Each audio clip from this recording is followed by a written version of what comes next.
better now.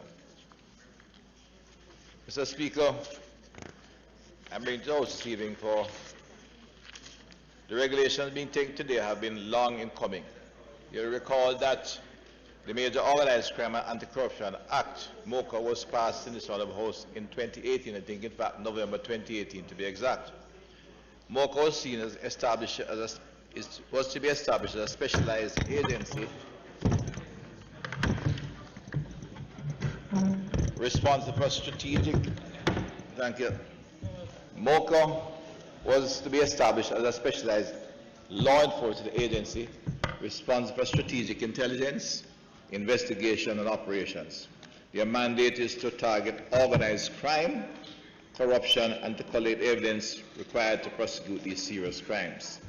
Indeed, a small team of highly skilled law enforcement agents. Since its establishment, MOCA has played and continues to play an invaluable role in law enforcement, although not yet fully organized, having emerged from what was then called Kingfish, as said by the previous minister. And I give credit for that. That's where it started.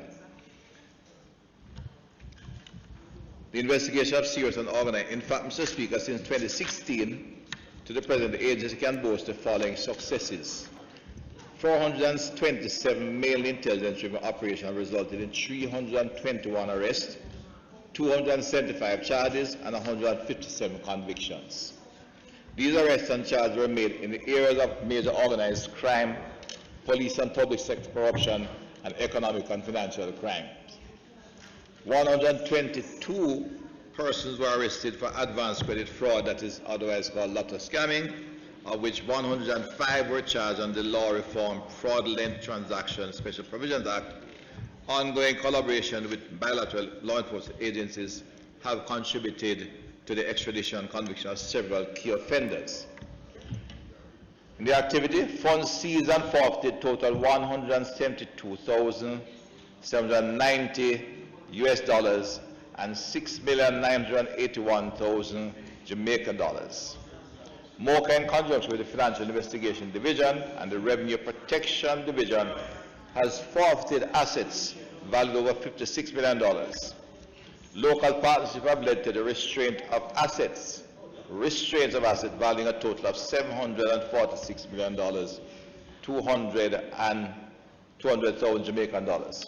MOCA will in fact not only earn its keep, it will pay for its keep and make a significant contribution, not only in law enforcement, but in the revenue.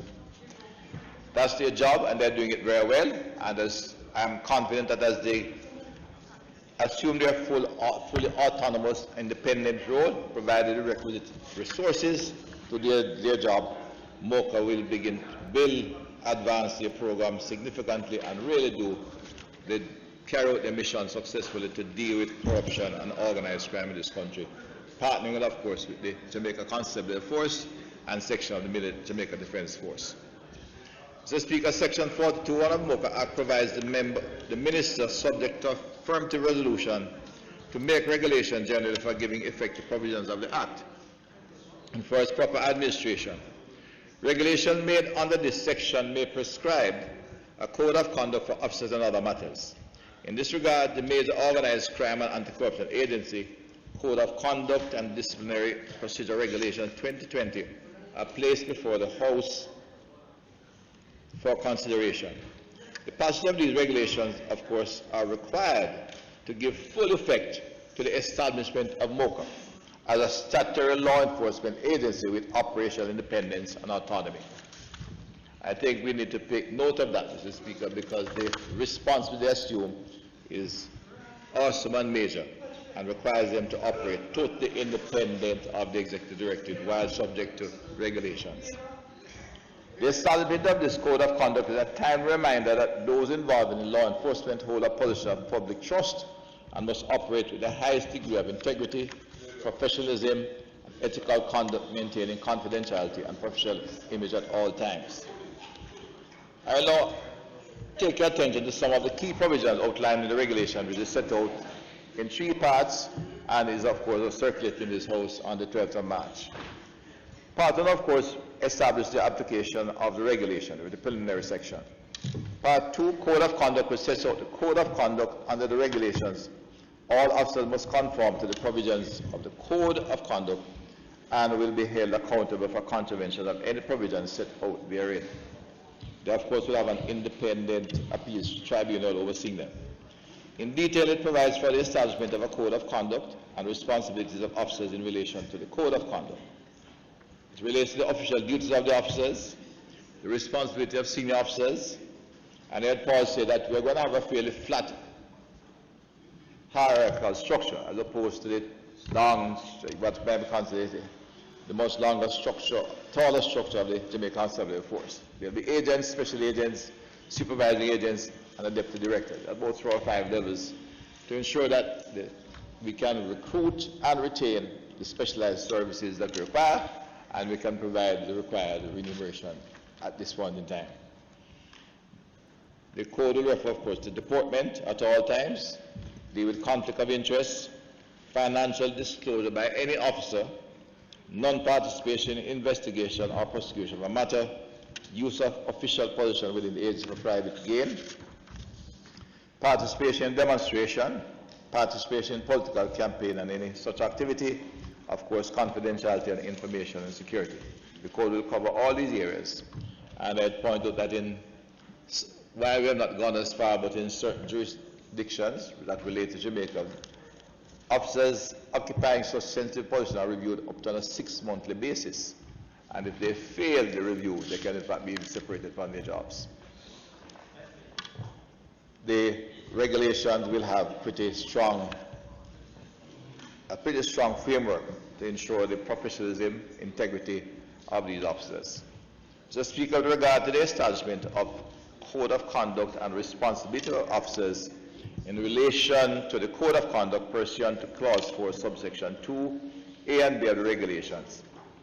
It states there, every officer shall comply with the Code of Conduct and all policies, standard operating procedures, and standing orders established by the agency from time to time in relation to thereto, and shall be held accountable for any contravention of the provisions of the Code of Conduct.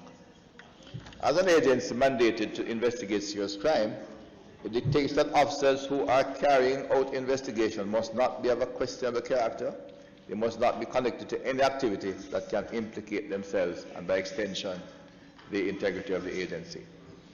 Regulations 8 and 19 in particular set out provisions that prohibit officers from participating in demonstration and political campaign. These activities have the potential to bring the agency's reputation into question and can result in lack of confidence in the integrity and impartiality of investigations carried out by the agency. Mr. Speaker, the Code of Conduct is explicit on how to treat with indebtedness of an officer. Regulation 22 makes it clear that an officer shall not incur a debt which is likely to impair his efficiency or bring the agency into disrepute.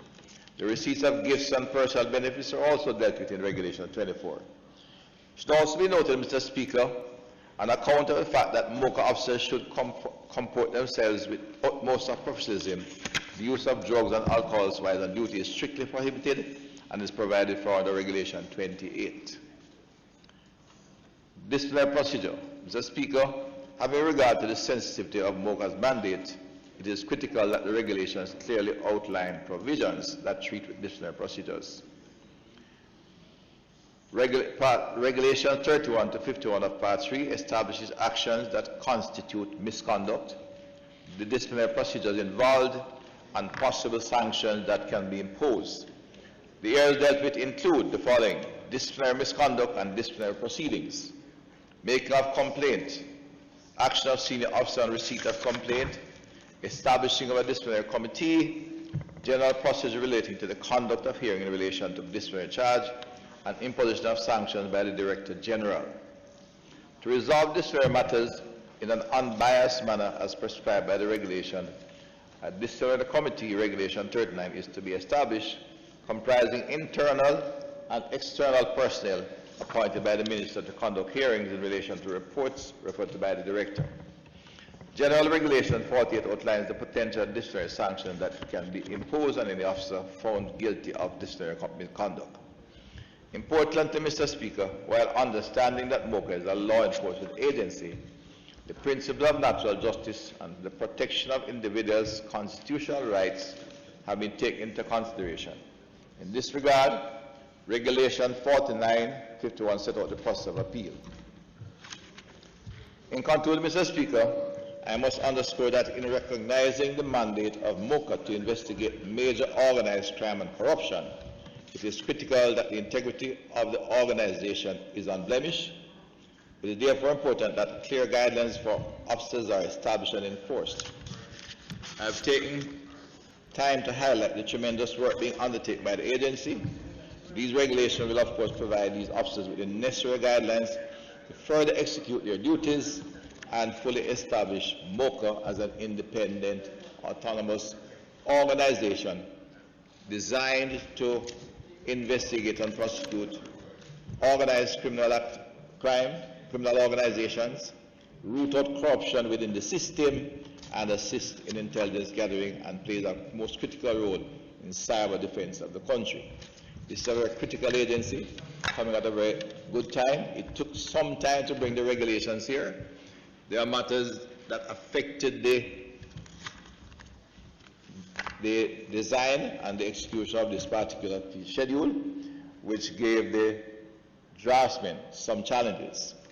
We did, in fact, as a government, take steps to speed up the process by engaging the very same consultant that wrote the law to do the regulations at our expense. But I understand there are some technical aspects of it which we'll look at again another time, and I will not bring it up in the House today in terms of how it is to be structured. But what we have is a working operation, a working regulation that can now allow MOCA to stand on its own 2 feet. The budget was already put in place. They are having discussions with the Ministry of Finance to ensure that they are appropriately resourced. And I have every confidence in the current team of young professionals in the organization that we can make a major dent on organized crime, cyber defense, and of course corruption, which is basic problems that really give our country a tough time and a critical criminal activity that must be dealt with if we're going to have sustainable growth and long-term development in society. We oftentimes don't refer quite lightly the fact that criminal activity may be absorbing some 5% of GDP. We treat it as just simple numbers, but the fact is that until we get on top of criminal activity, not just homicides, but corruption, criminal organizations, and be able to effectively deal with cyber crimes now begin to impact on our financial institutions significantly, the country will in fact have a significant impairment to its growth and development. I am confident, as I said, MOCA as an organization has the capacity and will expand that capacity to ensure this country can make a serious dent in this kind of activity. These regulations will therefore provide the officers with the necessary guidelines to further carry out their responsibility, and I look forward to the support of the members of this House as we take the organization to its next stage in development. I commend them to the House, the Speaker. Mr. Jackson. Thank you, Mr. Speaker. Mr. Speaker, the matter before the House is indeed not a controversial one. It's the regulations to the major organized crime agency. As the Minister indicated, this piece of set of regulations have been long, very long in coming. The draft legislation was done in the previous administration 4 years ago. After 2 years, the bill finally found its place here. And in January 2018, we passed the bill. 2 years thereafter, the regulations are before us. Mr. Speaker, while we celebrate the presence of the regulation here, which will in effect cause the act to come in effect, because it's a requirement that the regulations be in place, much has happened regrettably. The level of violent crime that we witness in the country by all research data is driven by organization. It is because there was a recognition some time ago that if we really want to get to the center, to the heart of violent crimes in Jamaica, we have to get to the organizations behind these criminal activities. Today, we are over 322 murders in the year so far. Most of those murders are not, most of those murders are driven by organized activities. And we all know that. But yet, we are just getting this bill here. Mr. Speaker, I'm happy that we're going to be having an independent crime investigative body with prosecutorial powers. And the reason why I'm emphasizing my delight in having this independent body in place, because indeed they will be and expected to be unfettered. That organization, and I must give credit to my colleague from West Central's Manchester, who, for his foresight and who piloted the development of that piece of legislation. More work needed to be done, but never expected to take this long. But Mr. Speaker, one of the reasons why I am delighted that we have an organization like MOCA coming into being with that independence, because, Mr. Speaker, the country has to explain why a murder was committed 3 years ago. 3 years ago in a house. And up to now, no one is charged. No one is charged in that murder in Barbican 3 years ago. The house, by the police report, no one broke into the house. Persons were in the house when the murder was committed. Right? And no one is charged. And there are some persons who are upset by any mention being made of it. Disgraceful. Mr. Speaker, we need to restore confidence to the Jamaican people that our crime investigative apparatus is of integrity and is properly resourced in order to deal with the problem that we face.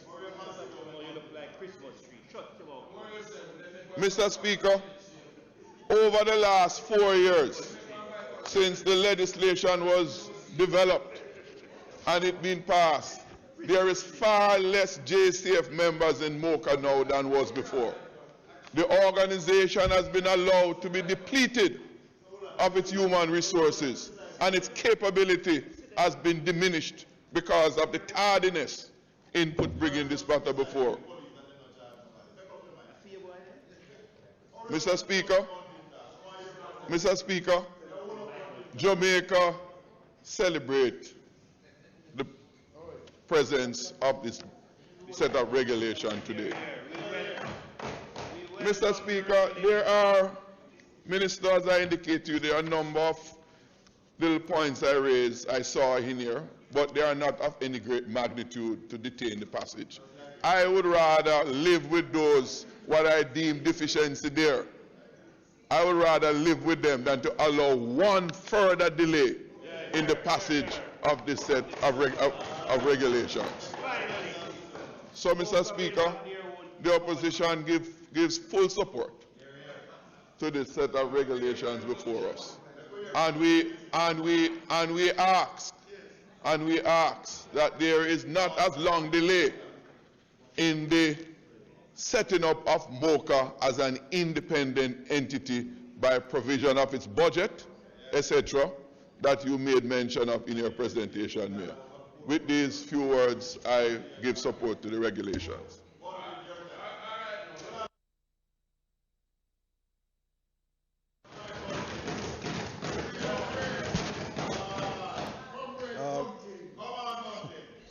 Mr. Speaker, permission to speak from a seat other than my own. Yeah, Mr. Bunty. Thank you. Mr. Speaker, it's been an almost... See that your mic is working for me, say? please. You hear me now, Mr. Speaker? Any better? No improvement?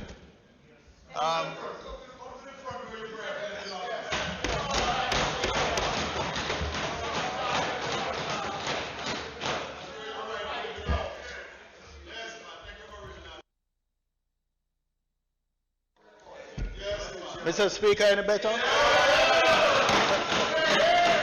Thank you.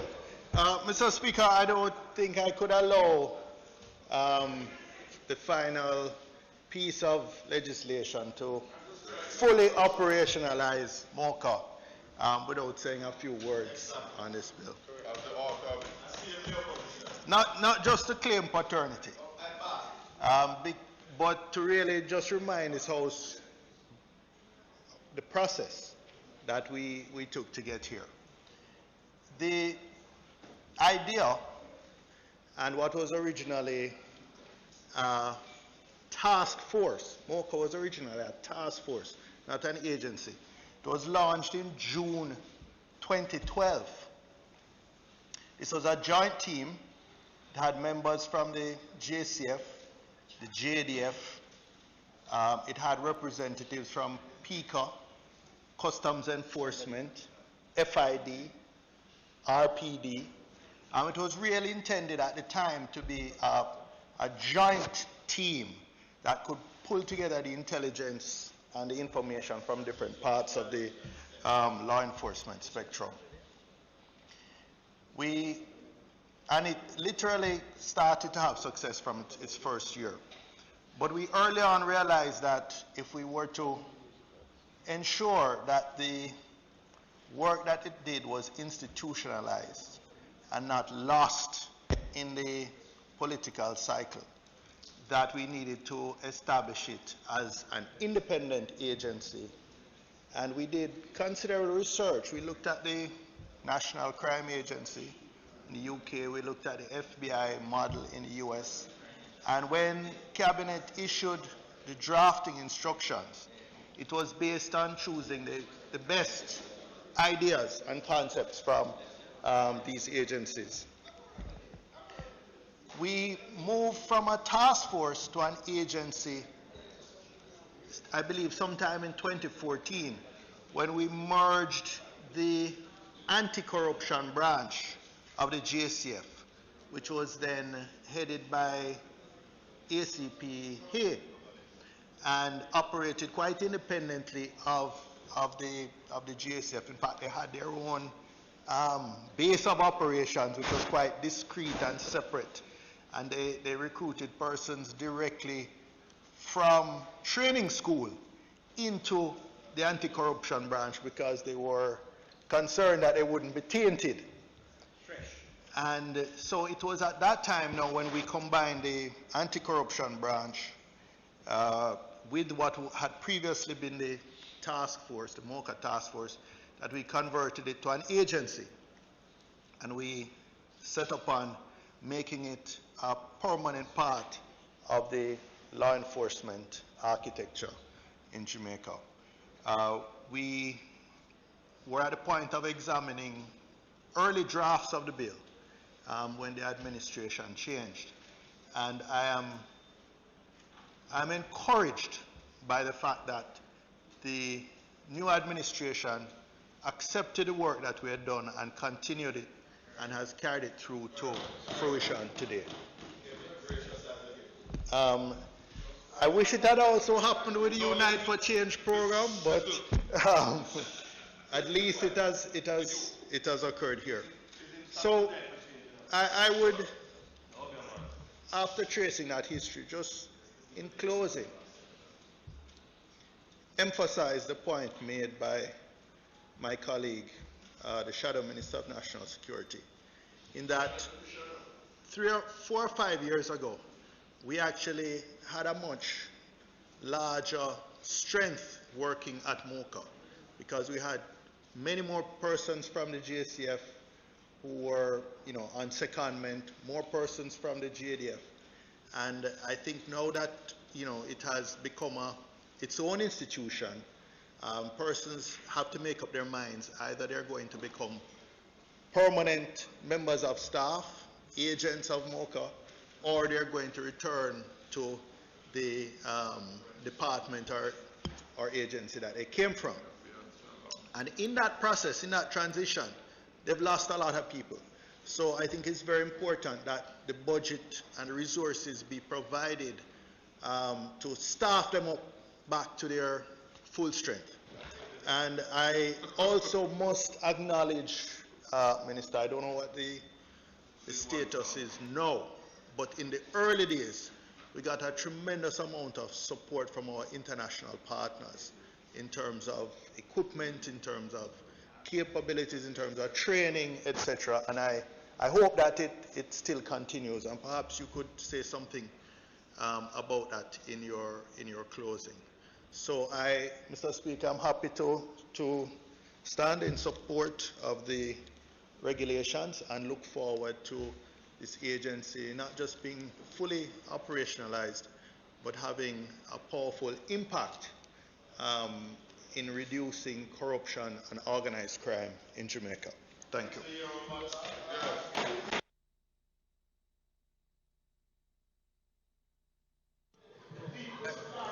Let me start. Dr. Chang. Let me thank my colleagues for the support.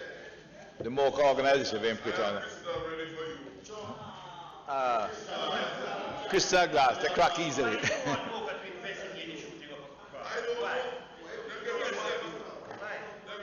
Crystal cracks very easily in heat, careful.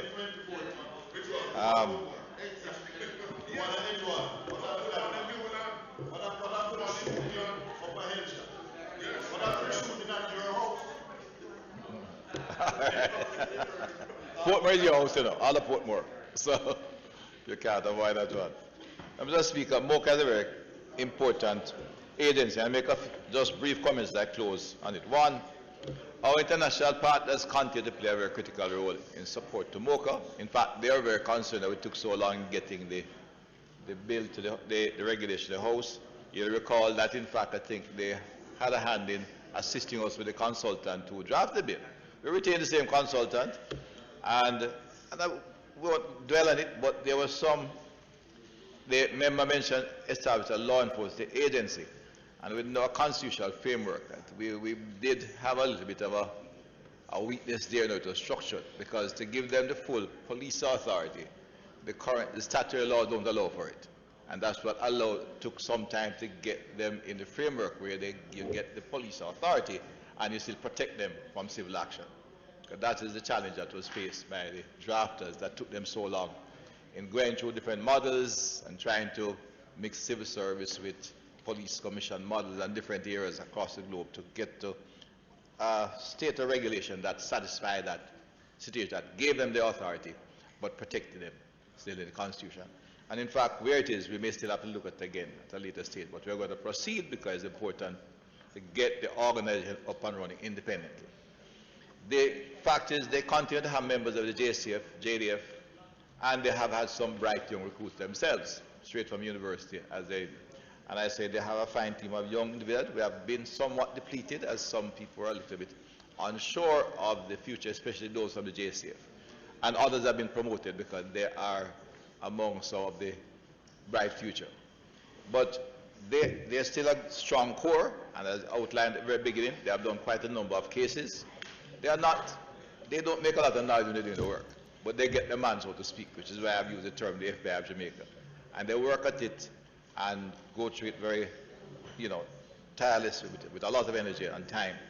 And now they're all looking forward to their new status.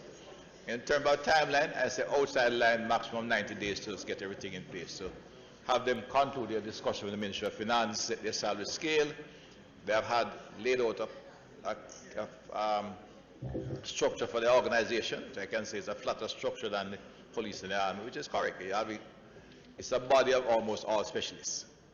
So essentially look at maybe 3 to 4 levels. They're all special agents. You'll have supervisory agents, and then you'll have, kind of divisional supervisor, and then you go to deputy director and director. So it's 3 or 4 levels. So the salary scale will be a bit different. It's actually will not be comparable. You have to be a whole new agency, and they have to work that out with the Ministry of Finance and his team, and they expect to conclude that rapidly. But they know, besides I give them, I do not interfere, and they're unfettered. They'll have legal independence within that time frame. So I expect no longer than 3 months. And that was a request of the director, to give him a little flexibility in settling everything. But the men and women who are accomplished professionals are satisfied that we have this point. They can now discuss their terms and conditions of engagement, and we can begin the recruitment to take them to a much, another level in terms of manpower and resources. They play a very critical role. I had the privilege to see their work. They really give me some confidence, and not just as a member of the government, as a Jamaican, in their capacity to deal with some of the critical activities, that is namely organized crime and cyber defense in the country. They play the crucial role, and I think the country can take comfort in the fact that they exist and will be playing a critical role in this. They, of course, work in terms of the homicide rate, which we recognize is still a challenge, and we'll never say it's going to disappear. We have put the police in a much stronger position to deal with the criminal gangs, but MOCA still play a critical role, especially in investigating the organizations that support the gangs. And I should point out that while we have seen shootings remain more at the level of last year and up and down in that region, what I feel, and I say it publicly, is that as opposed to at the beginning of this administration, today, in almost every case when a shooting takes place, the members of the investigative team almost within a short time identify which gang and the persons involved or the leaders involved. And I've noted not only the big prosecution that is taking place in one of our cities, where some 60 members of a large gang have been arrested, some already prosecuted, others are waiting trial. In recent times, they have been able to actually apprehend people very quickly in terms of not only identifying but apprehend and charge. Certainly, in that very horrifying incident that took place on a Monday in Montego Bay, today, Sunday, in Montego Bay, the 2 shooters were identified and arrested within 10 minutes. In fact, exactly 7.5 minutes. The bottom road, right on our prime hip strip, where another an alleged scammer was shot, but I said the police action, we got a response in 7.5 minutes, because with Jamaica they identified the vehicles and they were able to monitor the movement, because they're driving, so which direction they went, and by virtue of that they were able to realize they were going into the Salt Spring area, and other police teams on the road intercepted, identified and arrested and took the vehicle in with the firearm in there still. And that's another example. I said that there are a couple of examples in recent times, in addition to which I've been able to identify and really detain a number of key violence producers. So I think, although the numbers are there, I can reassure the country that the combined efforts of the MOCA, COC and the police force, with the entire police force investigating capacity, and supported from time to time by the military units, is now demonstrating a capacity to identify, apprehend and prosecute the big violence producers much more efficiently and quickly, and I expect to see that reflected as we go through the year. But Mr. Speaker, on that note, I want to end my closed debate and ask the Honourable House to affirm the MOCA, the Major Organized Crime and Anti-Corruption Agency Code of Conduct and Disciplinary Procedures Regulations 2020. I commend them to the House. Thank you.